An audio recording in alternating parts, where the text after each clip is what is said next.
ನಮಸ್ಕಾರ ರೀ ಎಲ್ಲ ದೊಡ್ಡ ಮಂದಿಗೆ. ಇವತ್ತು ನೋಡ್ರಿ ಈಗ 5 ಆಗಿತ್ತು ಟೈಮ್. ಈಗ 5ಕ್ಕೆ ಎದ್ದು ಜಳಕ ಗಿಳಕ ಮಾಡಿ ಬೈಕ್ ತೊಗೊಂಡು ಎಲ್ಲಿ ಹೊಂಟಿದಂದ್ರೆ ಇಂದ ಗೋವಾಕ್ಕೆ ಹೋಗ್ಬೇಕು ರೀ. ಅತ್ತೆ ಕೆಲಸ ಇತ್ತು ಗೋವಾದಾಗ, ಅದಕ್ಕೆ ಬೈಕ್ ತೊಗೊಂಡು ಹೊಂಟ್ರಿ. ಹರಾರಾಗಿ ನಾನು ನಶಿಕ್ನಾಗ ಮಂದಿನೂ ಬಂದಿದ್ಲಿ ಯಾರೋ ರೋಡಿಗೆ. ಅಲ್ಲಿದ್ದು ಹಂಗೆ ಒಬ್ಬನೇ ಹೊಂಟಿದ್ದ. ಅದಕ್ಕೆ ಮುಂದೆ ಹೋಗೋಣ ಫಸ್ಟ್ ಬಸ್ ಸ್ಟ್ಯಾಂಡ್ಗೆ ಹೋದ. ಬಸ್ ಸ್ಟ್ಯಾಂಡ್ಗೆ ಹೋಗಿ ಅಲ್ಲಿ ಪಂಜಿ ಬಸ್ ಹಿಡಿದ್ರಿ. 200 ರೂಪಾಯಿ ಟಿಕೆಟ್ ತೆಗೆದು ಅಲ್ಲಿದ್ದು ಹದಾಗ ಚಹಾ ಕಾಲಾಗ ತರಬೀರು ಚಾಗಿ ಎಲ್ಲ ಕುಡುದ. ಮತ್ತು ಅಲ್ಲೇ ಬನ್ಸ್ ಬಂದಿತ್ತು, ಬನ್ಸ್ ಚಹಾ ತಿಂದ. ಅದಾಗ ಅದು ತಿಂದು ಅಲ್ಲಿದ್ದು ಮುಂದೆ ಮತ್ತೆ ಅವ್ರು ಬಸ್ ಸ್ಟಾರ್ಟ್ ಮಾಡ್ಲಿಕ್ಕೆ ಹಾರು ನೋಡಿದ್ರಿ. ಅಲ್ಲಿದ್ದು ಅದ ಗೋವಾದಾಗ ಎಂಟರ್ ಆಗಿ ಅಲ್ಲೇ ಹಿಂಗೆ ಬರೀ ಇದನ್ನು ನೋಡಿಟ್ಗಿನೇ ಫುಲ್ ಎಲ್ಲ ಟ್ರಾಫಿಕ್ ಮತ್ತು ಗರದಿ ಫುಲ್ ಆಗಿತ್ತು ರೀ.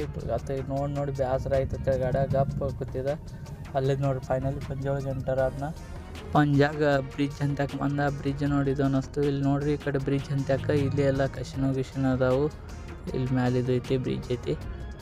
ಅಲ್ಲಿ ದೂರ ಇಲ್ಲಿ ನೋಡ್ದೆ. ಅಲ್ಲಿದ್ದು ಮತ್ತೆ 50 ರೂಪಾಯಿ ಟಿಕೆಟ್ ತೆಗೆದು ಮಡ್ಗಾವ್ಕೆ ಹೋಗೋದಿತ್ತು ಅಂತೇಳಿ ಬಸ್ಸಿಗೆ ಕೂತು ಎಲೆಕ್ಟ್ರಿಕಲ್ ಬಸ್. ಭಾರಿ ಎ ಸಿ ಬರ್ಲಾತೈತೆ ರೀ. ಎ ಸಿ ತೊಗೊಂಡು ಮಸ್ತ್ ಅನ್ನಿಸ್ತು ಗಾಡ್ಯಾಗ.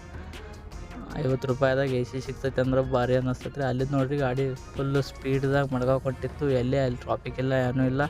ಚಲೋ ರೋಡ್ ಐತನ್ನ ಅಗದಿ ಭಾಳ ಜೋರು ಆತು ರೀ. ಅಲ್ಲಿದ್ದು ಮತ್ತೆ ಹೊಳ್ಳಿ ಬರುತ್ತೆ ಒಂದು ಚರ್ಚ್ ನೋಡ್ದಾಗ ಕೆಲಸ ಮುಗಿಸ್ಕೊಂಡು.